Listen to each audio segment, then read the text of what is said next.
Good morning, Ohio gozaimasu. Robert Weinberg here, and I'm here to present my lecture in connection with my receipt of the great honor of the 2021 Japan Prize. I am most grateful and honored for this recognition and sincerely regret my inability to be in Tokyo in order to receive this prize personally, but because of my age and the COVID epidemic, it was deemed unwise that I make this trip. And so I ask for your understanding at my inability to be physically present during the award ceremony. It is my intent today to describe our evolving understanding of how cancer develops in various human tissues that has developed over the last 4 decades in various research laboratories throughout the world, including in small part my own.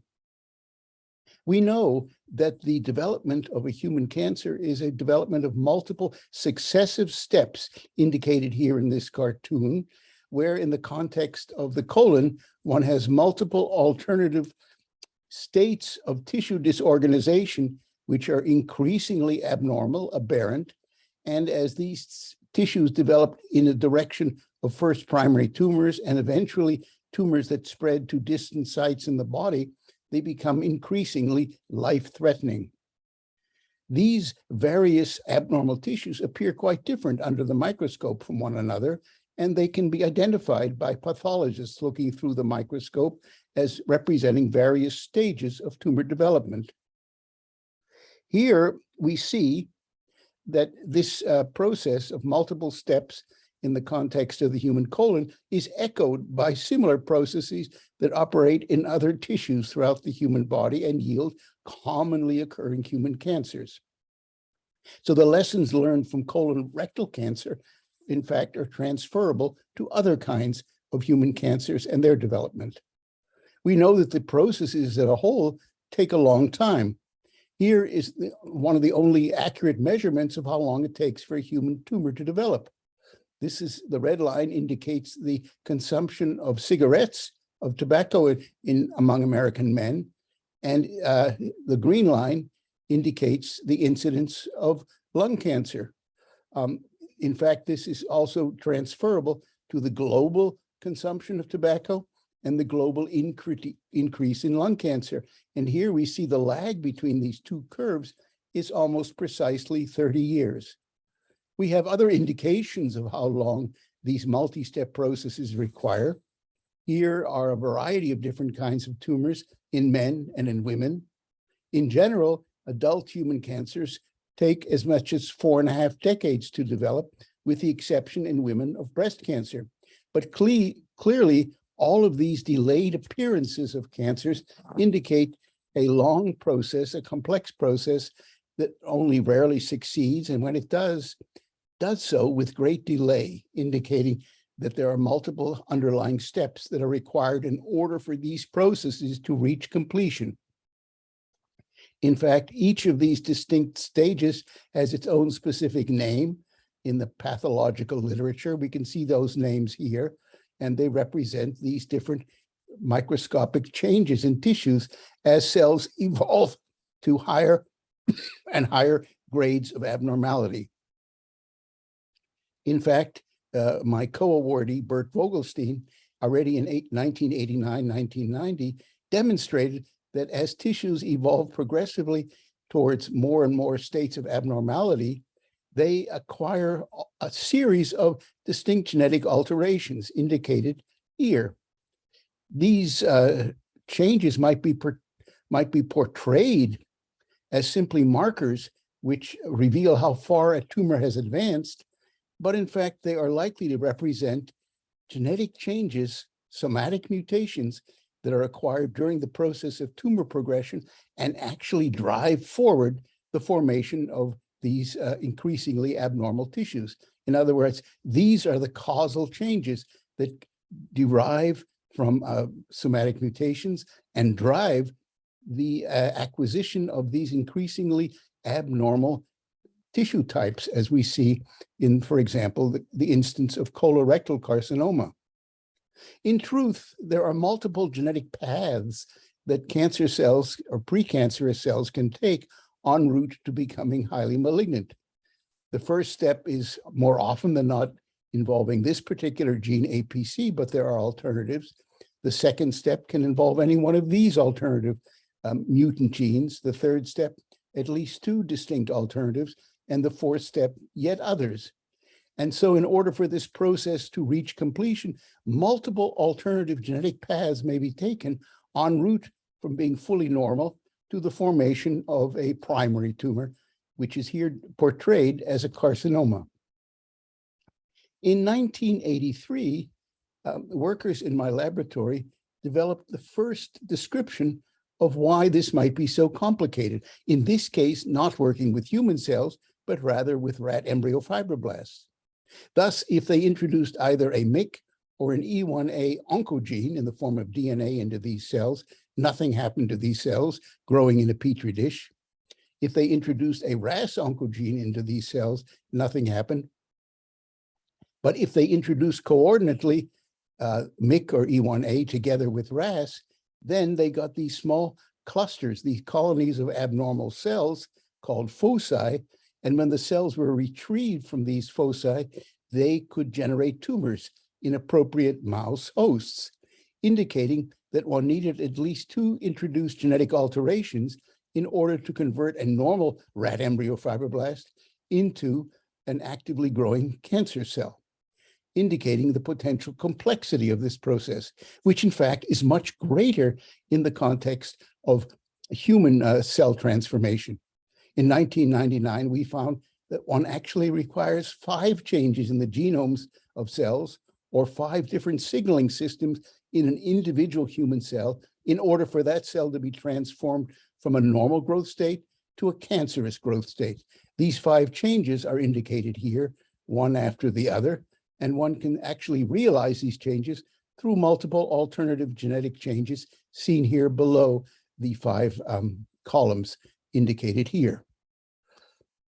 One can therefore begin to understand and rationalize why this process is so complex, given the fact that at the experimental level, one needs to change multiple systems within individual human cells in order for those cells to begin to grow as primary cancer cells, as an example. In fact, each of these 5 changes, each of these 5 genes elicits and induces a series of cell biological changes in cells that together represent the biology, the behavior of a full-blown cancer cell. Here we can see these cancer cell traits, and here we can see the effects of each of these introduced genes in eliciting and inducing these specific cell biological changes that are together required in order to create an entire aggressive cancer cell. Why is this so complicated? Well, at the level of organismic biology, we must recognize the fact that as humans evolved into large, long-lived mammals, we needed to pass through, as we do, about 10 to the 16th cell divisions in a lifetime. And this represents a great risk because each cell division represents an opportunity for genetic disaster and mutation. Mice, or in this case, the smallest mammal, the Thai bat, only go through 10 to the 11th cell divisions in a lifetime. And this already represents 100,000 times more risk during our lifetimes than, for example, a small-lived mammal may actually experience. We don't even begin to know the risk that blue whales, for example, require, which have also a mammalian genome that is very similar to ours.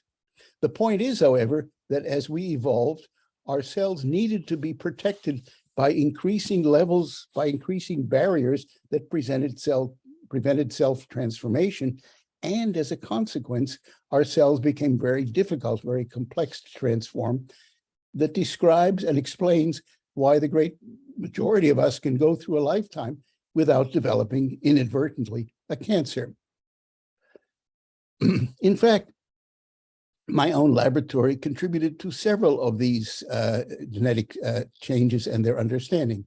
In the case of the RAS oncogene, we discovered in 1983, 82, that if one took DNA from chemically transformed cells and as we first reported in 1979, introduced this DNA into normal mouse fibroblasts, we could generate transformed cells that would form tumors. And as we began to study this in the context in 1982 of a human bladder carcinoma, began to realize and demonstrated ultimately that a normal cellular gene termed a proto-oncogene of the RAS family underwent a mutation, as you can see here, which altered its coding potential and thus the structure of an encoded protein. And this on its own sufficed to create this potent transforming gene in the genomes of human bladder carcinoma cells, and as one found subsequently in 20 to 25% of other kinds of human tumors. Later in 1986, we became involved in the isolation of the retinoblastoma gene, which normally acts to prevent tumor formation in the eye, for example. And in children who are born with retinoblastoma, one sees that this gene is actually damaged by large-scale deletions, and the isolation of this gene in 1986 allowed us and then others to understand how precisely this gene and its encoded protein, termed here PRB, regulates and controls the progression of an individual cell through its growth and division cycle. Finally, in 1997, we were involved in the isolation and the molecular cloning of the gene encoding the human telomerase enzyme. This telomerase enzyme responds to the need of human cells to protect the ends of their chromosomes that are normally protected by sequences at the ends of the chromosomes termed telomeres. In normal cells, these telomeres grow shorter and shorter as cells go through successive cycles of growth and division. But in cancer cells, the activation of the telomerase enzyme, shown here schematically below, prevents the further erosion of these telomeric DNAs, and that in turn ensures that cancer cells that have activated expression of this gene are able to grow an indefinite number of successive growth and division cycles, yielding therefore the ability to generate an aggressive human tumor. We imagine in a more speculative mode that within an average human cell, within a typical human cell, there are at least 4 distinct subcircuits, signaling processing circuits that must be perturbed in order for a cell to begin to behave abnormally. The RAS oncogene, for example, can alter this circuit, which is involved in stimulating cell proliferation. The retinoblastoma protein, for example, is involved in halting cell proliferation in this subcircuit. Yet another subcircuit is governed by p53 and prevents or determines or induces cells to enter into the cell suicide program known as apoptosis. And finally, yet another subcircuit governs the invasiveness of cells. And we imagine that each of these subcircuits within individual human cells must be perturbed in order for the cell as a whole to begin to proliferate in an abnormal fashion. Still, this provokes yet another question, and that is, given the fact that these somatic mutations, that is, mutations occurring, striking these cells as they evolve progressively to forming a primary tumor, are these somatic mutations the total explanation of the abnormality of human cancer cells? Are there perhaps non-genetic factors that are responsible for generating the biology, the bad behavior of cancer cells, or do these somatically mutated genes represent the totality of the biology of human cancer pathogenesis? And so we will explore here the possibility that in fact there are non-genetic elements that are responsible for regulating the progression of human cancer cells. More specifically, the process whereby primary tumor cells indicated here invade and metastasize, disseminate to distant tissues in the body, thereby creating the growth that are responsible as metastases for inducing as much as 90% of human cancer-associated mortality.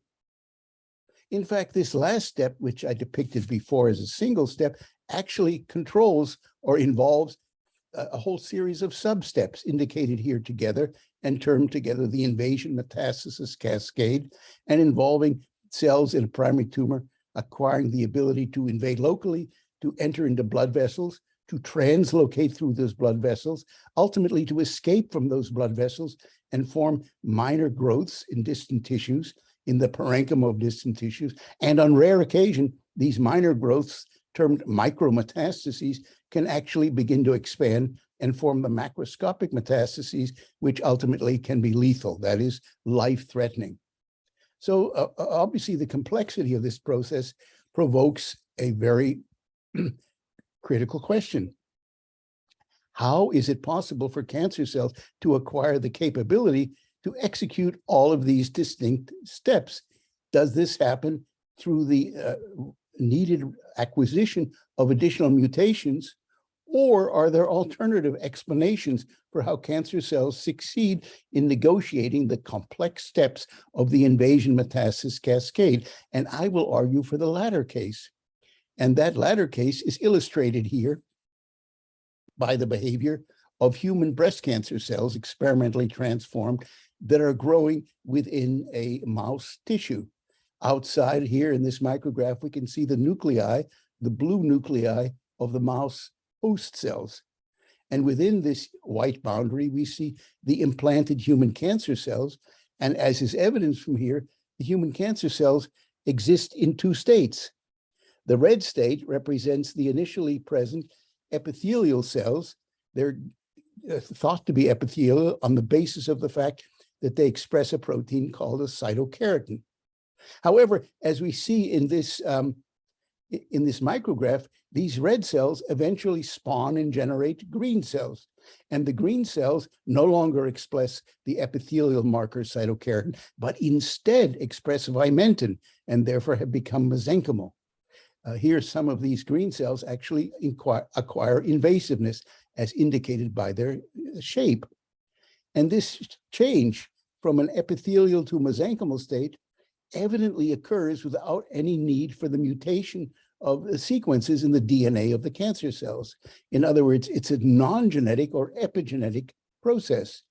And we can appreciate that even more vividly if we look at these micrographs of the same kind of tumor cells, visualized differently to be sure.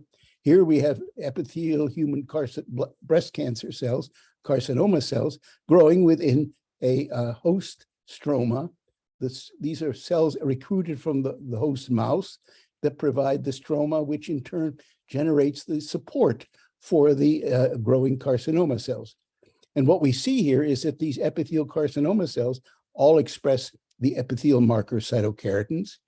But if we look at the outer rim of this island of carcinoma cells within the dotted line, we see that these cells have lost the expression of cytokeratin, and the cells in direct contact with the mouse host stroma have shut down their epithelial marker. And instead, the cells, here's another tongue of carcinoma cells, the cells in direct contact with the mouse stroma, shown here, have actually turned on the human vimentin gene, which indicates that they have become mesenchymal. And this persuades us that the process that is occurring, which we will term the epithelial mesenchymal transition, allows these cells in direct contact with the mouse host stroma to shift from a pre-existing epithelial state to a mesenchymal state, which, as I will argue, has a profound effect on their cell biology, all this occurring without any mutation on any genes.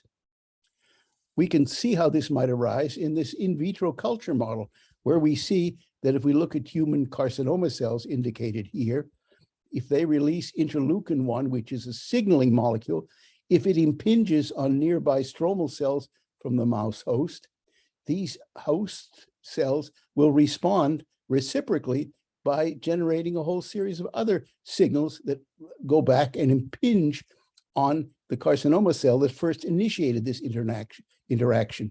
And in so doing, they will provoke expression of the EMT program that previously was unexpressed and latent in these carcinoma cells. Therefore, the carcinoma cells elicit the activation of an EMT program by interacting with nearby stromal cells. And the result is they're undergoing a profound change in their overall biology.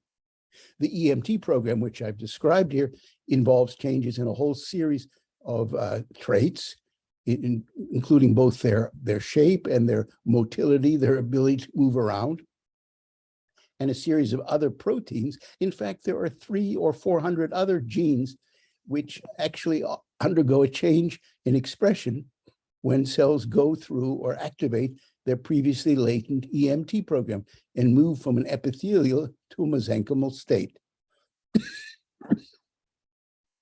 Therefore, this change, which is induced through the interactions of carcinoma cells and the recruited stromal cells, really results in a large number of changes in the biology of the carcinoma cells that initially engendered this interaction between the carcinoma cells and the mouse host. Now, in truth, this EMT program is organized by a series of regulators called Emt Transcription Factors, master regulators of this program, EMTTFs, and we can see them here in that they are expressed transiently in very distinct sites in developing embryos of a whole series of animals, metazoa. These genes are present in essentially identical form in the genomes of all of these metazoa, testifying to the fact that they apparently were involved or evolved 600 or 700 years ago, 600 or 700 million years ago, in order to choreograph and orchestrate various changes in the morphogenesis and the development of these various embryos. And these genes, once having been evolved in early metazoa and early animals, have been retained in almost unaltered form in the intervening 600 million years. Their involvement in cancer is only an accident because their main thrust, their main role in biology is either in embryogenesis, in the formation of certain human tissues in the case of human embryos, and by the way, in wound healing. And these programs, this EMT program, is used opportunistically by carcinoma cells in order to acquire the ability to behave in a very aggressive fashion. I want to change now momentarily to what seems to be an unrelated topic. And this topic was initiated by the work of Muhammad Al-Hajj and Michael Clark, 2004, in which they used fluorescence-activated cell sorting, termed FACS, to separate the cells within a single human breast cancer population into two distinct subpopulations. Here we see these subpopulations, one a minority subpopulation, with each of these dots representing a single cancer cell, and a majority subpopulation indicated here. These cells obviously suggest that they can reside in two alternative states. And when these authors took these cells, they discovered that as few as 200 of these cells suffice to seed a new tumor, whereas 20,000 of these cells failed to do so.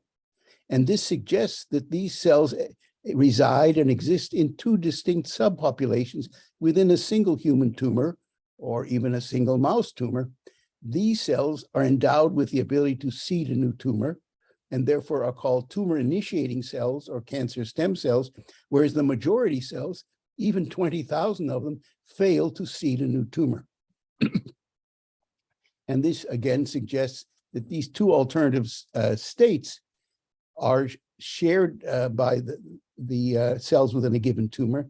They share the identical genomes, but they reside in different phenotypic or different behavioral states, even though they have the identical DNA genomes. Here is yet another portrayal of the isolation of majority and minority populations of cells. In this particular FACS analysis, the minority population in which the stem cells reside is here in the upper left, and the majority population in which the non-stem cells reside is in the lower right. And once again, they've been separated by fluorescence-activated cell sorting. If we extend this, we begin to realize that these stem cells indicated here and identified through their ability to seed new tumors actually behave, at least superficially, like stem cells in normal human tissues, which are organized in a hierarchical fashion where self-renewing stem cells generate, through the process of increased differentiation, non-stem cells. These cells, if we were to portray them in the context of tumor formation, are capable of seeding a new tumor, whereas the majority population down here have lost that capability. And so the majority population would be portrayed down here in this FACS analysis, whereas the minority population, the stem-like tumor-initiating cells, would be here at the apex of this hierarchy.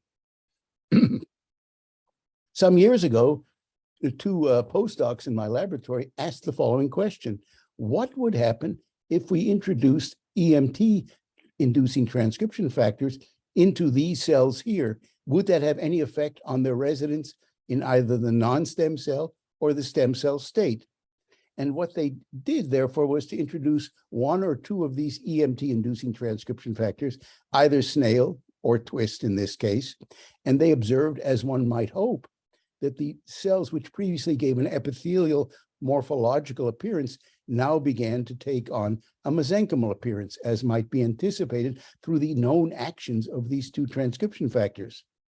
More importantly, however, was the fact that when these cells were forced to go through an EMT, through the introduction of one or the other of these EMT-inducing transcription factors, they migrated en masse entirely into the stem cell position. And this suggested that there was some kind of intimate interconnection between the EMT program on the one hand and the stem cell program on the other hand. And we found out subsequently that this interconnection also operates in normal epithelial tissues. Here, for example, are the ducts of a mouse mammary gland. And what we see in the outer layers of these ducts, the so-called basal layers, if there are cells that normally express the slug EMT-inducing transcription factors. These cells have undergone a weak EMT, but I make note of the fact that this is where the stem cells reside. The introduction of slug confers on them stemness, and this duct is not in any kind of neoplastic or cancerous state. Rather, this is the normal resting state of this mammary duct, indicating the connection between the slug EMT-inducing transcription factor, the EMT program, and the stem cell program, even in a normal epithelial tissue. Here one can see, if one looks at mouse mammary carcinomas, that if the mammary carcinomas express one EMT-inducing transcription factor, in this case termed snail, as few as 91 cells introduced into a mouse host suffice to see a single tumor, whereas if they express another EMT-inducing transcription factor, much weaker one, as many as 72,000 cells are required to seed a single tumor, as much as an 800-fold difference in the relative representation of tumor-initiating cells, and once again suggesting strongly a close interconnection between the organization of a stem cell program and the expression of specific EMT-inducing transcription factors. Here is a demonstration that these EMT-inducing transcription factors can also have a profound effect on the aggressiveness of a human tumor cell. Here one began the experiments working with human breast cancer cells that are generally very non-aggressive. And when these cells are implanted in a mouse, after 8 or 10 weeks, the resulting tumors have smooth outer edges, indicative of the fact that they lack invasiveness. In fact, these cells also metastasize very poorly. On the other hand, if one introduces these EMT-inducing transcription factors into these cells for several weeks, shuts down the expression of these introduced genes, and then waits another 10 weeks, the resulting tumors now exhibit great aggressiveness and invasiveness at their outer edges, indicating that they'd undergone some kind of EMT and that their descendants, 10 weeks after these EMT-inducing transcription factors were initially expressed, they remembered that involvement and continued to express a highly invasive behavior or phenotype seen here in the outer edges of these tumors. If one looks at the ability of these tumors to seed metastases in the lungs from a site of, for example, subcutaneous implantation, the parental cells, termed here luciferase control, generate hardly any micrometastatic growth or macroscopic metastases. But if they're exposed transiently to the slug plus SOX9 EMT-inducing transcription factors, now one can see as many as 100 macroscopic metastases in the lungs and 400 microscopic metastases. And this on its own indicates that the EMT-inducing transcription factors can drive metastatic dissemination. And so this is the beginning of a proof that the EMT program is actually critically important in driving metastatic dissemination. And if we return to the invasion metastasis cascade, we can now speculate that the activation of the EMT program in primary carcinoma cells is sufficient to drive metastatic dissemination, metastatic spreading. And this activation does not require additional mutations beyond the mutations that were sustained initially during the formation of the primary tumor. If one looks at the individual steps of the invasion metastasis cascade, here we come to realize that the EMT program is likely capable of driving cells from the primary tumor through multiple stages of the invasion metastasis cascade up to the point where these cells invade the parenchyma, the substance of distant tissues. However, it is my belief that the last step in the invasion metastasis cascade, which involves the outgrowth of micrometastases into macroscopic metastases, and likely depends on the ability of these disseminated cells to adapt to the complex environment in which they have landed in a foreign tissue, that this last step, which we termed colonization, is likely not under the control of the EMT-inducing transcription factor, and therefore represents an entirely distinct set of cell biological processes and solutions, which at present we really poorly understand. In fact, one might argue that this final step of colonization represents the major puzzle of metastasis research. How do cancer cells from one tissue of origin adapt, albeit inefficiently, to proliferate robustly in a distant site in which they happen to have landed through the process of metastatic dissemination? This process is very complex, and as we see here in this diagram, cells from different primary tumors are able to seed metastases to differing extents in distant tissues. Breast cancers characteristically efficiently metastasize to the lungs and the bone marrow. Colon cancers efficiently metastasize to the liver. Prostate cancer often metastasizes to the bone marrow and to the lungs. And we don't really understand the mechanisms that govern these respective abilities to form tumors in various destination sites. I would just add, finally, in order to dissect further the EMT program, that this is a program of multiple steps, and when carcinoma cells pre-existing in an epithelial state initiate an EMT program, they progress to various extents in the direction of becoming more mesenchymal. Thus, initially, they shut down expression of the epithelial marker E-cadherin. Thereafter, they turn on this cell surface marker, CD44, and this mesenchymal marker, vimentin. They ultimately lose this P63 transcription factor and integrin beta-4. And so this is a multiple step process that involves clearly a series of changes in the biology of the cells as they move closer and closer to the mesenchymal state. In truth, if one activates an EMT program in a spontaneously arising human cancer, such cells rarely progress to a complete EMT. That is, they really rarely progress to becoming highly mesenchymal.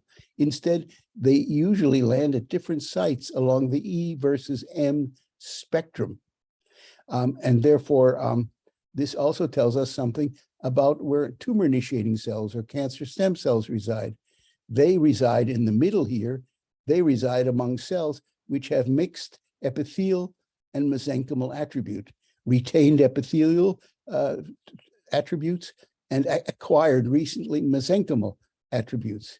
Here one sees that there's a very high frequency of a tumor-initiating cells.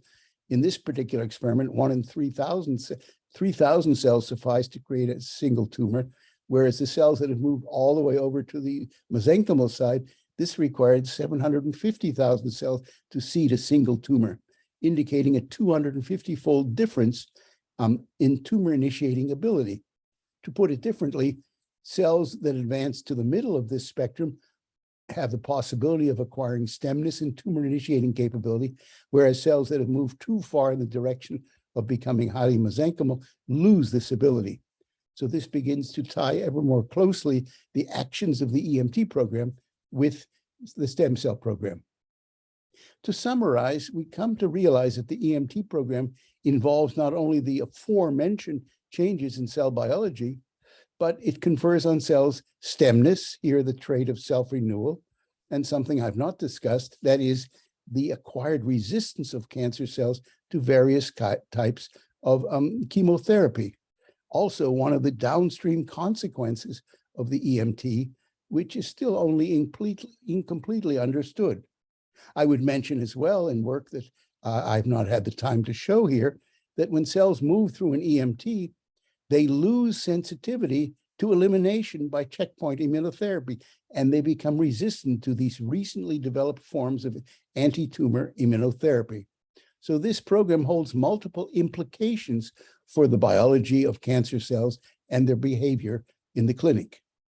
Having said that, I would like to thank you once again for your attention, for the honor bestowed on me by the awarding of the Japan Prize. Domo arigatou gozaimashita.